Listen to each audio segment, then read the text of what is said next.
important.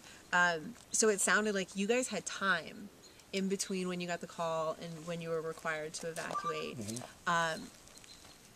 And this happens a lot. It happens in fires and happens in a lot of disasters. We think we know what's going to happen, or we think we're going to be okay.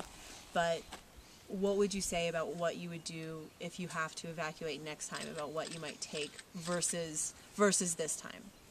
Well, we'll have an evacuation plan. We'll have our important papers in fire boxes where we know where they're at. It's like that has to go with this. Yeah.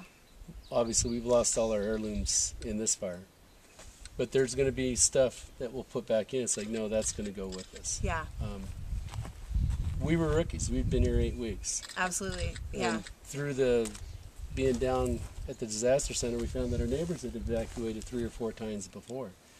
So they already knew what they can not live without.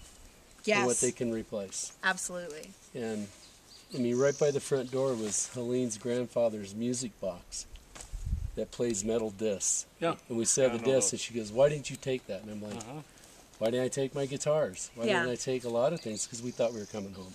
Absolutely. You know? And sometimes that's the case. And there are a lot of folks who do come home, and there's a lot of times when you do, but I think that's so vital, and if that's what's really going to help us in the future is you never know if you're going to get to come home or not. And I really appreciate you taking the time to actually go through that with us.